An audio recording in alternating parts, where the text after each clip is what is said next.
ओम श्री गणेशाय नमः। फाल्गुन मास महात्म्य की कथा सुनने से पहले ये जानेंगे कि फाल्गुन मास में कुछ नियम है जिसे हमें पालन करना चाहिए और हमें फाल्गुन महीने में क्या दान करना चाहिए वो भी जानेंगे। हिंदू पंचांग के अनुसार फाल्गुन की महीना हिंदू नव वर्ष का आखिरी महीना होता है। ये महीना भगवान भोलेनाथ और भगवान श्री कृष्ण को समर्पित है। इस महीने में महाशिवरात्रि और होली जैसे प्रमुख पर्व आते हैं। इस साल फाल्गुन मास की शुरुआत 25 फरवरी 2024 से हो चुकी है और इसका समापन 25 मार्च को होली के साथ होगा। ज्योतिष शास्त्रों में इस महीने को लेकर कुछ नियम बताए गए हैं जिनका पालन करने से शुभ फल की प्राप्ति होती है। फाल्गुन महीने का नियम। फाल्गुन महीने में गर्म पानी से स्नान ना करें। इस दौरान आप सामान्य पानी से स्नान कर सकते हैं। फाल्गुन के महीने में मांस मदिरा का सेवन भूलकर भी नहीं करना चाहिए। फाल्गुन के महीने में भगवान कृष्ण और शिव की उपासना करें। इस महीने में किसी भी व्यक्ति का अपमान ना करें। यह महीना प्रेम और उल्लास का माना जाता है, इसलिए इस महीने में हर किसी से प्रेम पूर्वक व्यवहार करें।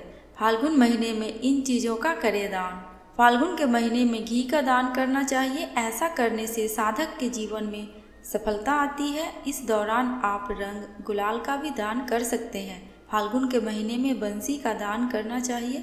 ऐसा करने से ग्रह दोषों से छुटकारा मिलता है। सनातन धर्म में फाल्गुन महीने का बहुत महत्व है। इस महीने को प्रेम और उल्लास का प्रतीक माना जाता है। इस महीने में चंद्रदेव की पूजा की जाती है। ऐसा माना जाता है कि इस महीने में चंद्रदेव का जन्म हुआ था।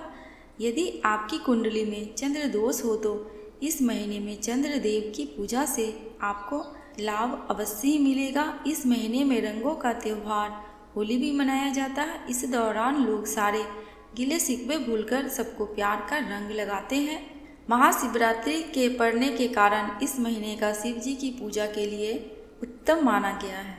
अब श्रवण करेंगे फाल्गुन मास महात्म्य की कथा, जिसमें सुनेंगे सूत जी द्वारा शिव पुराण की महिमा का वर्णन। श्री शौनक जी ने पूछा, महाज्ञानी सूत जी, आप संपूर्ण सिद्धांतों के ज्ञाता हैं, कृपया मुझसे पुराणों के सार का वर्णन करें। ज्ञान और वैराग्य सहित भक्ति से प्राप्त विवेक की वृद्धि कैसे होती है तथा साधु पुरुष कैसे अपने काम, क्रोध आदि विकारों का निवारण करते हैं। इस कलयुग में सभी जीव आसुरी स्वभाव के हो गए हैं, अतः कृपया करके मुझे ऐसा साधन बताइए जो कल्याणकारी एवं मंगलकारी हो तथा पवित्रता के लिए हो। प्रभु, वह ऐसा साधन हो जिससे मनुष्य की शुद्धि हो जाए और उस निर्मल हृदय वाले पुरुष को सदैव के लिए शिव की प्राप्ति हो जाए। श्री सूत जी ने उत्तर दिया, शौनक जी, आप धन्य हैं, क्योंकि आपके मन में पुराण कथा को सुनने के लिए अपार प्रेम व लालसा है। इसलिए मैं तुम्हें परम उत्तम शास्त्र की कथा सुनाता हूँ। वत्स संपूर्ण सिद्धांत से संपन्न, भक्ति को बढ़ाने वाला तथा शिव जी को संतुष्ट करने वाला अमृत के समान दिव्य शास्त्र है शिव पुराण। इसका पूर्व काल में शिव जी ने ही प्रवचन किया था। गुरुदेव व्यास ने सनत कुमार मुनि का उपदेश पाकर आदरपूर्वक इस पुराण की रचना की। यह पुराण कलयुग में मनुष्यों के हित का परम साधन है। शिव पुराण परम उत्तम शास्त्र है। इस पृथ्वी लोक में सभी मनुष्यों को भगवान शिव के विशाल स्वरूप को समझना चाहिए। इसे पढ़ना एवं सुनना सर्व साधन है। यह मनोवांछित फलों को देने वाला है। इससे मनुष्य निष्पाप हो जाता है तथा इस लोक में सभी सुखों का उपभोग करके अंत में शिवलोक को प्राप्त होता है। शिव पुराण पर ब्रह्म परमात्मा के समान गति प्रदान करने वाला है। मनुष्य को पूरी भक्ति एवं संयम पूर्वक इसे सुनना चाहिए। जो मनुष्य प्रेम पूर्वक नित्य इसको सुनता अथवा पाठ करता है वह निसंदेह पुण्य आत्मा है। भगवान शिव उस विद्वान पुरुष पर प्रसन्न होकर उसे अपना धाम प्रदान करते हैं। प्रतिदिन आदरपूर्वक शिव पुराण का पूजन करने वाले मनुष्य संसार में संपूर्ण भोगों को भोग कर भगवान शिव के पद को प्राप्त करते हैं। वे सदा सुखी रहते हैं। शिव पुराण में भगवान शिव का सर्वस्व है। इस लोक और परलोक में सुख की प्राप्ति के लिए आदरपूर्वक इसका सेवन करना चाहिए। यह निर्मल शिव पुराण धर्म, अर्थ, काम और मोक्ष रूप चारों पुरुषार्थों को देने वाला है, अतः सदा प्रेम पूर्वक इसे सुनना एवं पढ़ना चाहिए। श्री शौनक जी ने कहा, आप धन्य है सूत जी, आप परमार्थ तत्व के ज्ञाता हैं। आपने हम पर कृपा करके हमें यह अद्भुत और दिव्य कथा सुनाई है। भूतल पर इस कथा के समान कल्याण का और कोई साधन नहीं है। आपकी कृपा से यह बात हमने समझ ली। सूत जी, इस कथा के द्वारा कौन से पापी शुद्ध होते हैं, उन्हें कृपा पूर्वक बताकर इस जगत को कृतार्थ कीजिए। सूत जी बोले, मुने, जो मनुष्य पाप, दुराचार तथा काम, क्रोध, मद, लोभ में निरंतर डूबे रहते हैं, वे भी शिव पुराण पढ़ने अथवा सुनने से शुद्ध हो जाते हैं तथा उनके पापों का पूर्णतया नाश हो जाता है। इस विषय में मैं तुम्हें एक कथा सुनाता हूँ। देवराज ब्राह्मण की कथा। बहुत पहले की बात है। किरातों के नगर में देवराज नाम का एक ब्राह्मण रहता था।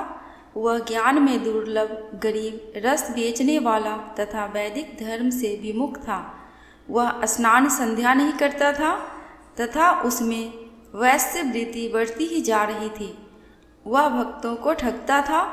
उसने अनेक मनुष्यों को मारकर उन सबका धन हड़प लिया था।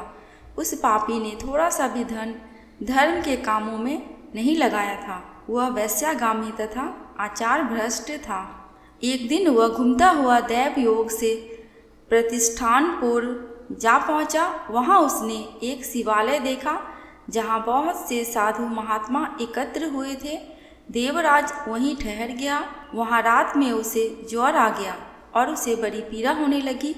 वहीं पर एक ब्राह्मण देवता शिव पुराण की कथा सुना रहे थे।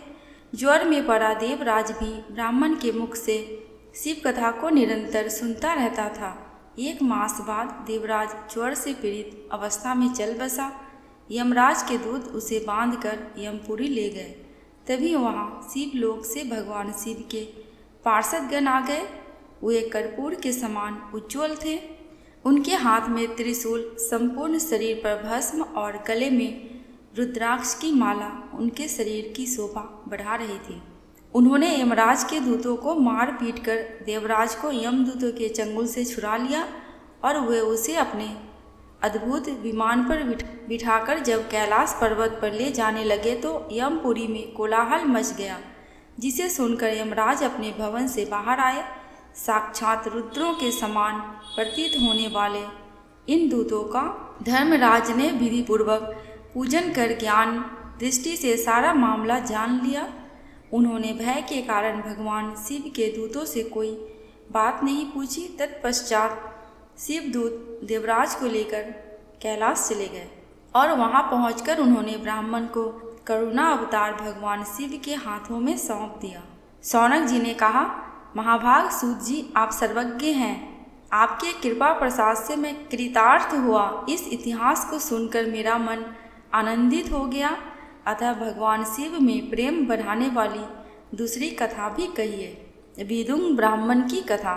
श्री सूत जी बोले, शौनक सुनो, मैं तुम्हारे सामने एक अन्य गोपनीय कथा का वर्णन करूंगा, क्योंकि तुम शिव भक्तों में अग्रगण्य व वेदवेत्ताओं में श्रेष्ठ हो। समुद्र के निकटवर्ती प्रदेश में वास्कल नामक गांव है, जहां वैदिक धर्म से विमुख महापापी मनुष्य रहते हैं। वे सभी दुष्ट हैं एवं उनका मन दूषित विषय भोगों में ही लगा रहता है। वे देवताओं एवं भाग्य पर विश्वास नहीं करते। वे सभी कुटिल वृत्ति वाले हैं, किसानी करते हैं और विभिन्न प्रकार के अस्त्र शस्त्र रखते हैं। वे व्यभिचारी हैं। वे इस बात से पूर्णतः अनजान है कि ज्ञान, वैराग्य तथा सधर्म ही मनुष्य के लिए परम पुरुषार्थ है। वे सभी पशु बुद्धि हैं। अन्य समुदाय के लोग भी उन्हीं की तरह बुरे विचार रखने वाले धर्म से विमुख हैं। वे नित्य कुकर्म में लगे रहते हैं एवं सदा विषय भोगों में डूबे रहते हैं। वहाँ की स्त्रियाँ भी बुरे स्वभाव की है, स्वेच्छाचारिणी, पाप में डूबी, कुटिल सोच वाली और व्यभिचारिणी है। वे सभी सद्व्यवहार तथा सदाचार से सर्वथा शून्य है। वहाँ सिर्फ दुष्टों का निवास है। भास्कर नामक गांव में विदुंग नाम का एक ब्राह्मण रहता था।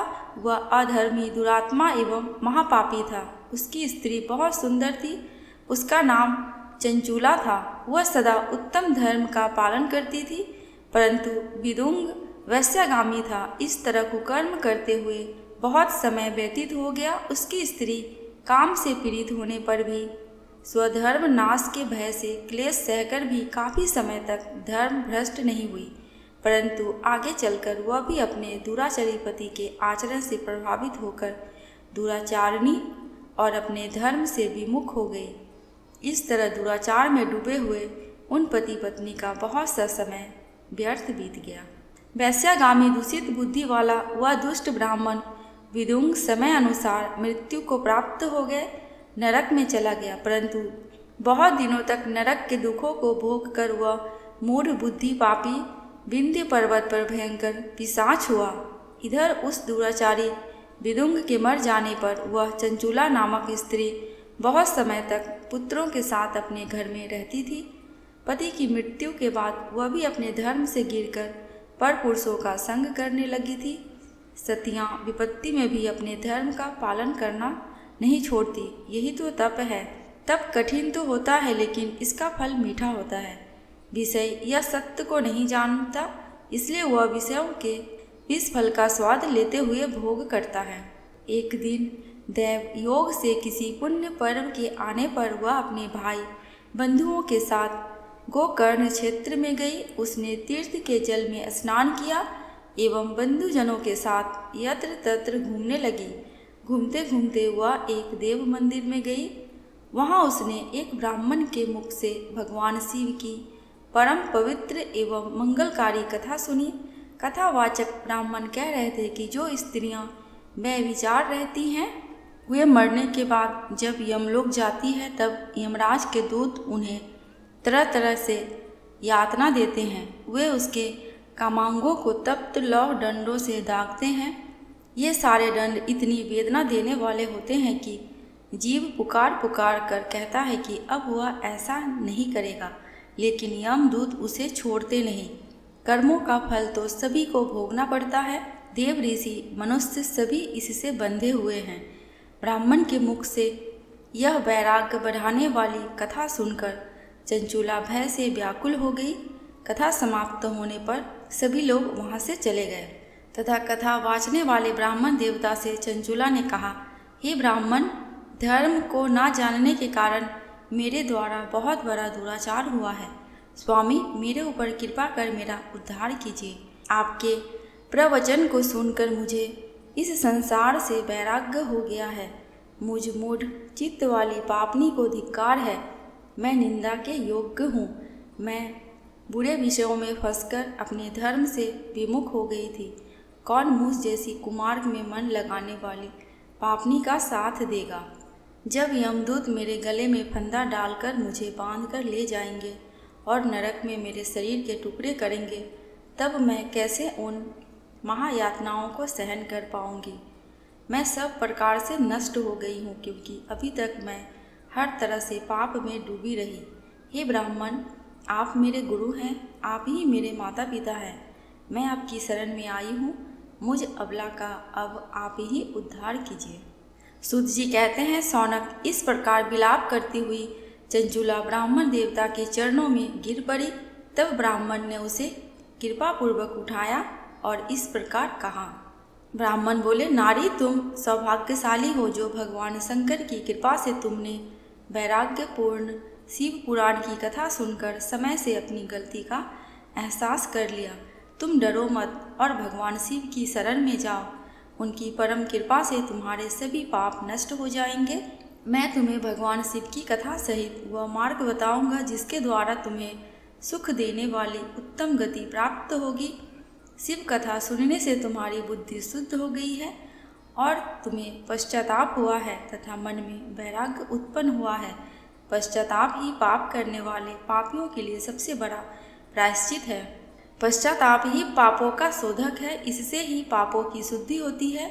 सत्पुरुषों के अनुसार पापों की शुद्धि के लिए प्रायश्चित पश्चाताप से ही संपन्न होता है। जो मनुष्य अपने कुकर्म के लिए पश्चाताप नहीं करता वह उत्तम गति प्राप्त नहीं करता, परंतु जिसे अपने कुकृत्य पर हार्दिक पश्चाताप होता है वह अवश्य उत्तम गति का भागीदार होता है, इसमें कोई शक नहीं है। शिव पुराण की कथा सुनने से चित्त की शुद्धि एवं मन निर्मल हो जाता है। शुद्ध चित्त में ही भगवान शिव व पार्वती का वास होता है। वह शुद्धात्मा पुरुष सदाशिव के पद को प्राप्त होता है। इस कथा का श्रवण सभी मनुष्यों के लिए कल्याणकारी है, अतः इसकी आराधना व सेवा करनी चाहिए। यह कथा वह बंधन रूपी रोग का नाश करने वाली है। भगवान शिव की कथा सुनकर हृदय में उनका मनन करना चाहिए, इससे चित्त की शुद्धि होती है। चित्त शुद्धि होने से ज्ञान और वैराग्य के साथ महेश्वर की भक्ति निश्चय ही प्रकट होती है तथा उनके अनुग्रह से दिव्य मुक्ति प्राप्त होती है। जो मनुष्य माया के प्रति आसक्त है वह इस संसार बंधन से मुक्त नहीं हो पाता। आज की कथा बस यहीं तक है। आगे की कथा दूसरी वीडियो में सुनेंगे। दोस्तों, कमेंट बॉक्स में भगवान शंकर एवं माता पार्वती की जयकारा लगाना बिल्कुल भी मत भूलना। आपको मेरे चैनल पे व्रत त्योहारों की जानकारियाँ एवं उनसे जुड़ी कथा कहानियाँ मिलती रहेंगी। अगर आपको ये वीडियो थोड़ी सी भी अच्छी लगी हो तो प्लीज़ मेरे चैनल को सब्सक्राइब करके मेरे वीडियो को लाइक एंड शेयर कर देना। अंत तक वीडियो में बने रहने के लिए आपका दिल से बहुत बहुत शुक्रिया।